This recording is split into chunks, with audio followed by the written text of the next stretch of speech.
Ladies and gentlemen. 새로운 시각으로 세상을 봅니다. 정용실의 뉴스 브런치 뉴스픽. 네, 정용실의 뉴스 브런치 언제나 청취자 여러분과 함께 프로그램 꾸려가고 있습니다. 오늘도 유튜브로 거의 690분 정도 들어오셨네요. 감사드립니다. 써니스카이님, 미무스완님, 네, 박진호님, 김수진님 이렇게 들어오셨네요. 감사드립니다. 자, 콩으로도 저희가 열고 있습니다. 김태현님, 김현옥님 감사드립니다. 자, 오늘 첫 코너 뉴스픽으로 시작하죠. 월요일 수요일은 이 두 분이 함께 해주고 계시죠. 오늘은 전화로 만나보겠습니다. 저는 우석대 개공 교수님 안녕하세요. 안녕하세요. 전혜연입니다. 네, 반갑습니다. 조으론 변호사님 안녕하세요. 네, 안녕하세요. 조으론입니다. 네. 자, 앞서 말씀드린 내용부터 먼저 좀 얘기를 해보죠. 서울 해화역에서 지금 계속되고 있는 장애인단체 이동권 보장 촉구 시위. 단체하고 지금 서울교통공사 간의 갈등은 좀 심해지고 있는 것 같은데 현재 상황을 좀 정리를 해 주시죠. 조으론 변호사님.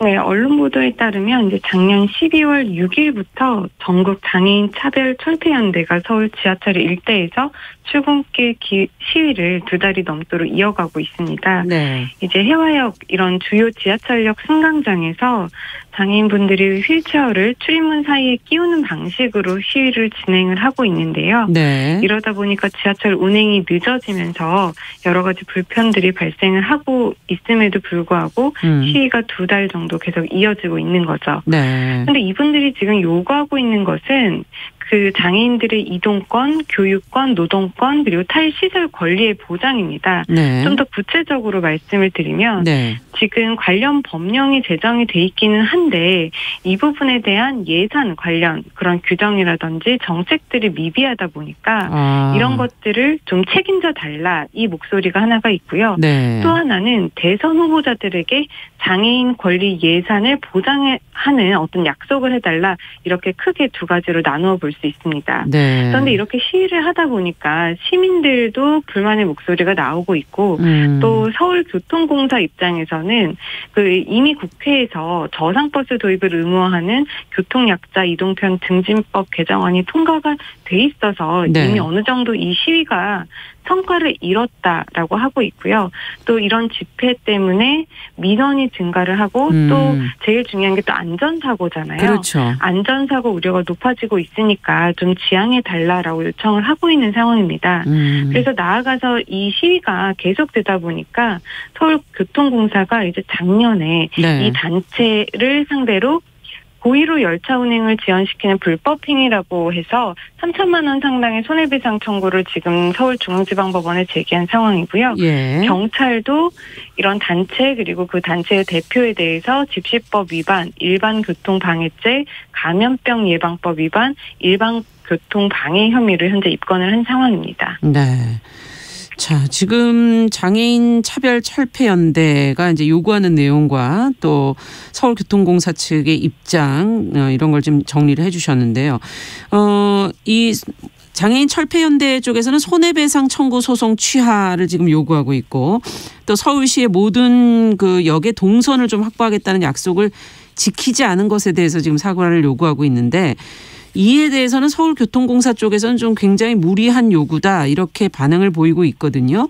어떻게 보시는지 정 교수님께 먼저 좀 여쭤볼까요? 예, 이 사안이 지금 발생하게 된 맥락을 쭉 보면 이게 한 해, 두 해 발생한 건 아니고요. 한 20년에 걸친 역사를 우리가 좀 살펴봐야 됩니다. 네. 2001년 1월에 이른바 오이도역 추락사고가 발생을 했었는데요. 이 사고의 원인이 바로 장애인용 리프트를 이용하던 중에 철심이 끊어져서 이용자들이 추락하면서 발생한 건데 네. 그것도 설을 맞아서 역 이용하는 노부부가 이 오이도역에서 이런 사고가 났거든요. 네. 그래서 그때부터 장애인 단체에서 꾸준히 이런 장애인들을 위하던가 이 교통 약자를 위한 시설을 꼭 마련해야 된다. 이동권 차원에서 접근해야 된다고 주장을 했었고요. 네. 언론 보도를 보면 서울시에서 2015년에 약속을 한 내용이 공개되어 있습니다. 뭐라고 약속을 했냐면요. 2022년까지 모든 지하철 역사에 엘리베이터를 설치하겠다라고 했는데 장애인 차별연대에서 우려하는 것은 그 약속이 지금 시행되지 않는다는 것이고요. 실제로 최근 언론 보도를 보니까 서울시에서는 또 2024년까지 하겠다 이런 것도 지금 언론 보도에 나오고 있습니다. 네. 그러니까 장애인 차별연대의 주장은 뭐냐면 수십 년간 약속만 하고 제대로 안 됐으니까 또 이것이 안 될 것을 우려하고 있는 것으로 해석이 되고요. 그러네요. 그렇다 보니까 이것이 계속 희망 고문을 하는 거 아니냐. 좀 의지를 갖고 해달라고 지금 주장을 하고 있는 거고 그래서 뭐 좀 무리하다라고 보기에는 이게 너무 오랜 기간 지연된 것이다라고 볼 수 있고요.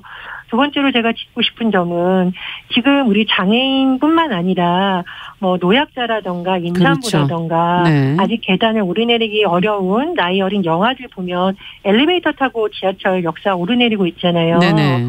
그러니까 이것은 우리가 장애인과 비장애인으로 자꾸 나눠서 해서 서로 갈등을 일으킬 문제는 아니거든요. 그런 점에서 뭐 정부라든가 행정당국에서 보다 적극적으로 나설 필요가 있다 이렇게 생각을 합니다. 네, 지금 뭐 기간도 정말 오래됐고 그 안에 그 약속이 몇 번 어겨지면서 또 서로 간의 어떤 신뢰 문제 같은 것도 그 안에 내재돼 있는 거 아닌가 하는 생각도 들기도 하고요. 그렇습니다. 네, 조 변호사님께서는 어떻게 보십니까?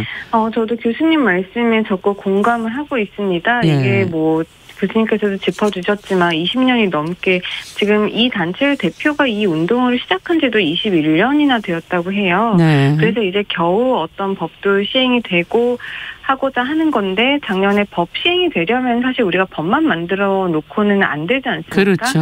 이 부분에 대한 예산이 뒷받침이 되어야 그 부분에 대한 법을 만들어 놓고 네. 법을 운행을 하는 게 정말로 실행이 될 수가 있는 건데 네.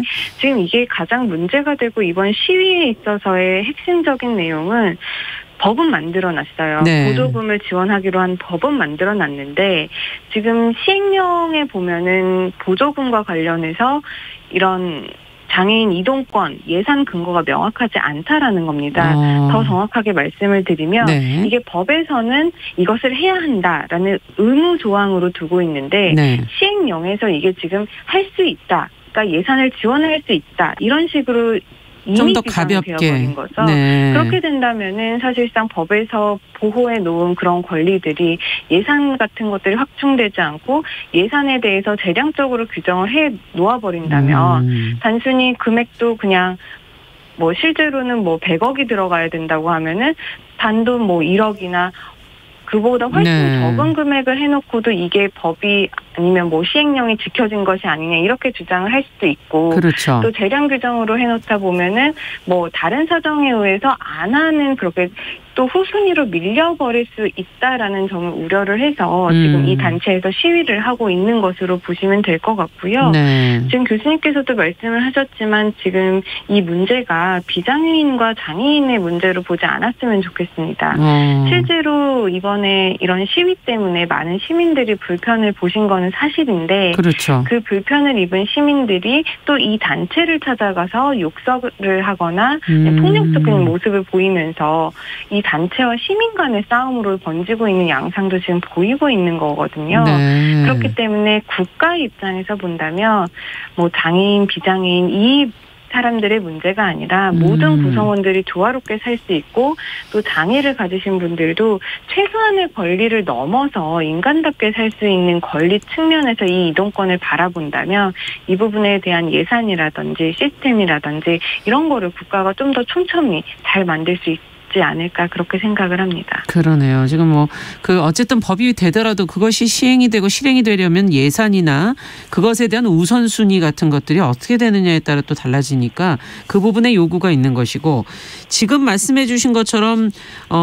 장애인 대 비장애인의 이런 구도로 만든다면 복지 전문가들의 의견도 그렇고 이게 과연 장애인만의 문제일 수 있는가 하는 그런 지적들이 나오고 있거든요. 뭐 유모차를 끄는 부모라든지 뭐 나이가 든 이제 노인들이 많아지는 상황 속에서 이게 우리의 문제가 될 수도 있지 않는가 하는 이야기들도 있는데 어떻게 보십니까? 이런 의견들에 대해서는. 먼저 정 교수님께 좀 여쭤보고 싶어요. 네, 맞습니다. 지금 사실 본질을 벗어나서 그러니까 시민들이 아마 이 지하철 이용에 좀 불편이 있는 사례가 있다 보니 장애인 차별철폐연대라든가 이런 활동을 하는 분들에 대해서 좀 너무 거칠게 항의하거나 뭐 게시판 같은 데 불편글을 올릴 수는 있는데요.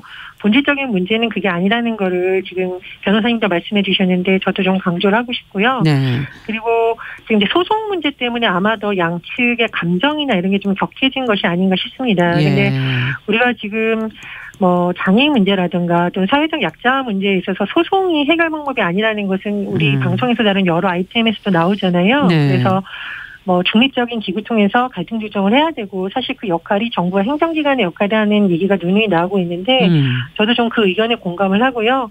거듭 말씀드리지만 이게 장애인 단체가 갑자기 요구한 게 아니라는 거 이렇게 오랜 기간 동안 계속 요구를 해왔는데 안 됐기 때문에 이분들이 계속 이런 방법을 쓰는 거거든요. 그래서 그런 차원에서 좀 이 문제를 바라봤으면 어떨까라는 생각이 듭니다. 네, 감정이 소송으로 더 격화됐다. 정말 이 감정을 어떻게 풀어가야 될까? 갈등 조정이 결국은 정부가 해야 될 가장 중요한 일이 아닐까 싶기도 한데 어떻게 보십니까? 어떻게 갈등을 좀 조정해야 될까요?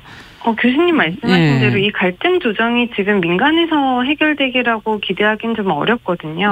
사실 이 단체와 어떻게 보면 정부 간의 싸움이잖아요. 그러다 보니까 제3의 시민들이 지금 피해를 입고 있는 상황인데 이런 것들을 하루빨리 정부라든지 아니면은 다른 시민단체에서 이걸 적극적으로 해결하려는 의지를 보여야 이 문제가 해결될 것 같습니다.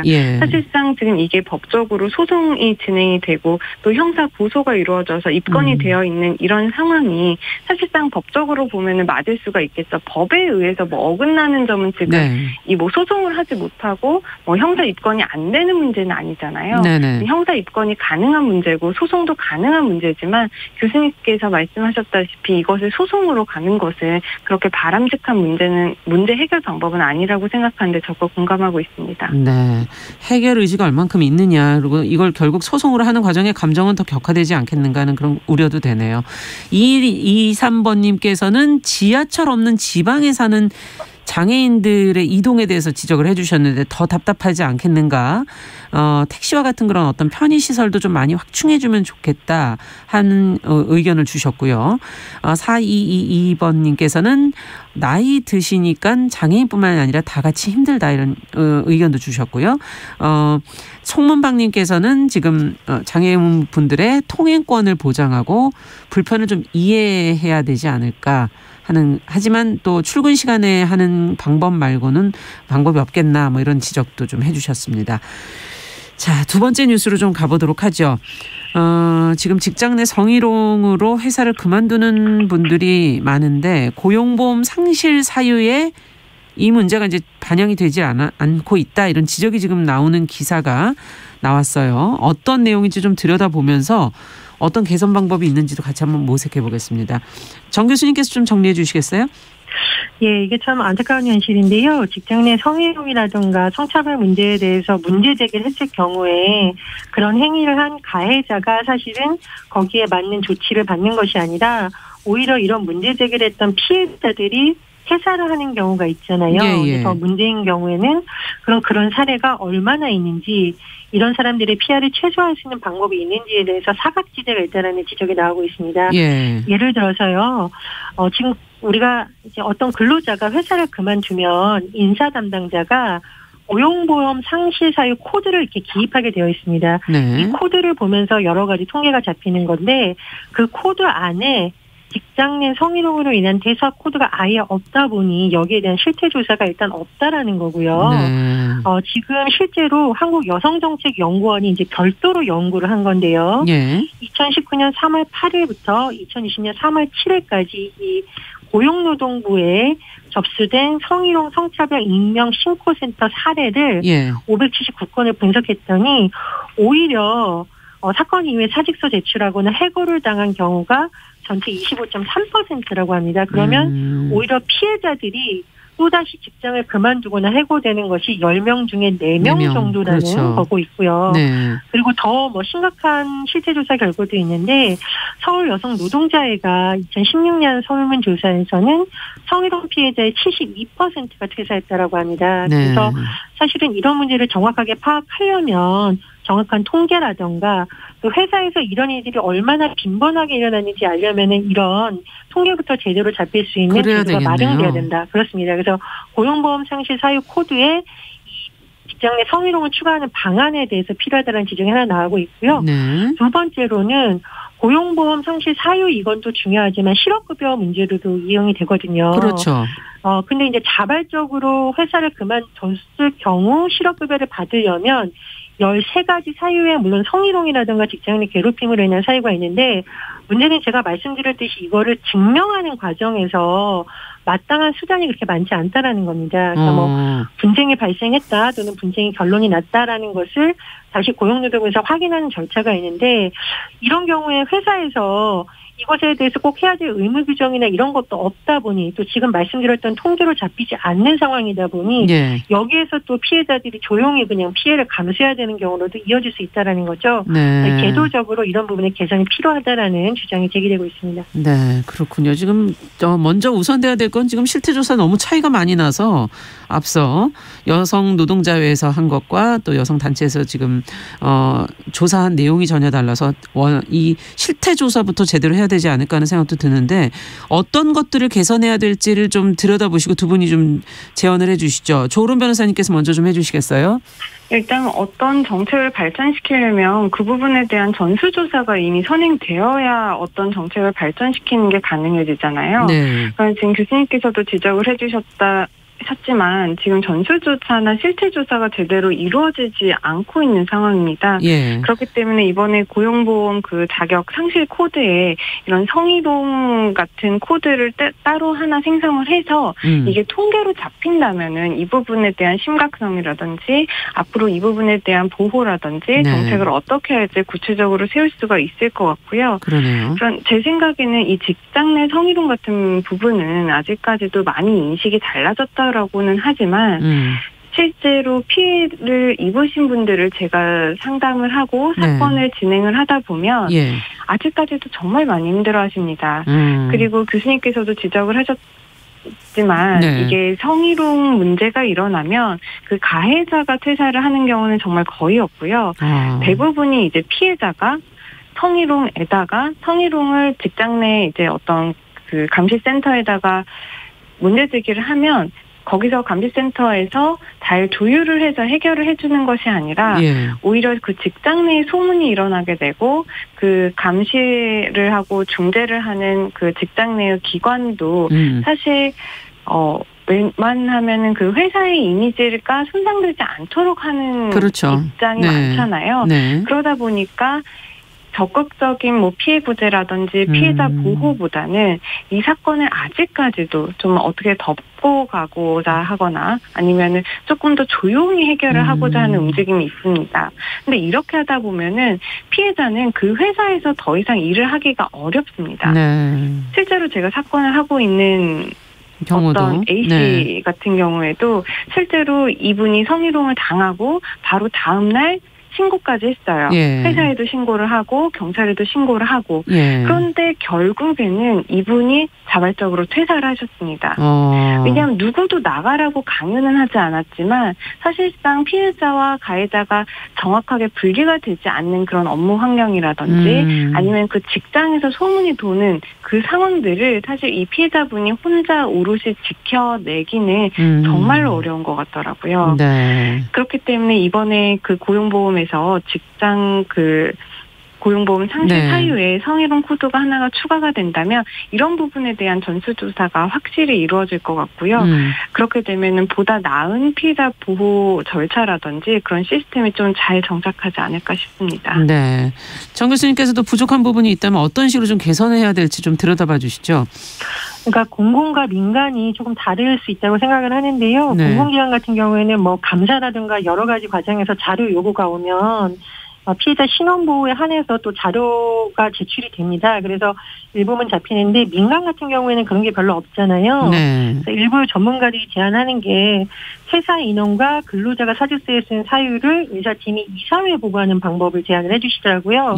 그렇게 된다면은 이게 개인과 개인 간의 문제가 아니라 이 회사 내에서 구조적으로 발생하고 있는 지속적인 문제라는 통계가 나올 수 있거든요. 그래서 그런 제안도 좋은 제안이라고 생각을 하고요. 네. 일단은 그 코드에 그 성희롱을 추가하는 방법을 민주당 송옥주 의원도 지금 제안을 하고 있습니다. 그래서 네. 그런 차원에서 국회에서 좀 논의가 돼서 피해자 구제라는 큰 틀 안에서 같이 이루어진다면 좀 더 실효성이 있지 않을까 생각이 듭니다. 네, 그러니까 지금 그 안에 아예 처음에 입력을 하게 함으로써 그걸 조사하는 것 자체도 사실은 굉장히 시간도 많이 들고 노력도 많이 드는 일인데 그걸 좀 줄이면서 해나갈 수 있는 그런 부분이죠. 그 외에 지금은 이제 이거는 실태조사 부분이고요. 그 외에도 또 저희가 이런 직장 내 성희롱 문제가 앞서도 퇴사와 연결되는 것을 막으려면 어떤 제도들이 더 필요할까요? 일단 지금 직장 내 성희롱이 네. 불법 행위라고 많이들 생각을 하실 텐데 사실상 이게 강제추행이나 어떤 성폭력으로 발전을 하면 이거는 현행법상 형사처벌 대상에 맞기는 합니다. 네. 그런데 그게 아니라 단순히 언어적인 아니면은 어떤 행동으로 신체적인 접촉이 없는 그런 성희롱들도 있잖아요. 이거는 지금 남녀고용특별법에 의해서 직장 내 성희롱으로 규정이 되어 있기는 하지만 네. 그 상대방에 대한 적절한 형사적인 조치를 취할 수 있는 게 굉장히 미약합니다. 사업주들이 이런 거를 분쟁을 해결을 제대로 하지 않았을 때 사업주가 처벌을 받지만 그 직장 내에서 성희롱 실제로 뭐 한 사람이라든지 네. 아니면 직장 내에서 괴롭힘을 한 사람이 뭐 폭력이라든지 형법상의 강제추행, 뭐 강간 이 정도가 아니라고 한다면 제대로 형사처벌을 받기가 힘들어요. 네. 그렇기 때문에 이 부분에 대해서 또 적절하게 어떤 형사적인 책임을 지을 수 있는 그런 법제가 좀 더 개선돼야 된다고 생각하는 게 제 개인적인 생각입니다. 네, 법적인 부분에서의 보완 방법을 얘기를 해주셨고 또 내부 조직 안에서 스스로 이 문제를 해결하게 하는 것도 과연 잘 해결이 될까 이런 생각도 들고요. 또 가해자가 특히 상급자일 가능성이 높기 때문에 더 어려움이 있지 않을까 하는 그런 생각도 들거든요. 어떻게 보십니까?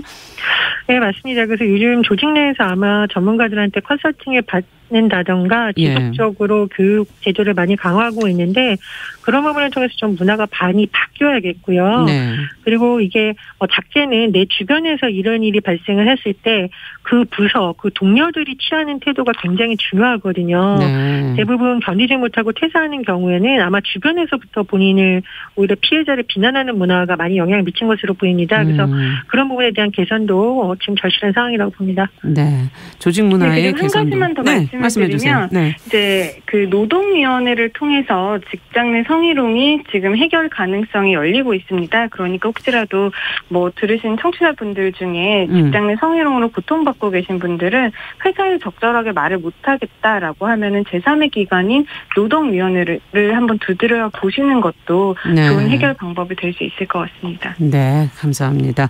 오늘 저희가 직장 내 성희롱 문제, 제도 그리고 법적인 부분, 문화까지도 저희가 좀 같이 한번 짚어봤습니다. 조론 변호사 그리고 전혜영 교수 두 분과 함께했습니다. 말씀 잘 들었습니다. 감사합니다. 감사합니다. 네, 정용실의 뉴스 브런치 1부 마치고 잠시 후 2부에서 돌아오겠습니다. 11시 30분부터 일부 지역국에서는 해당 지역 방송 보내드립니다.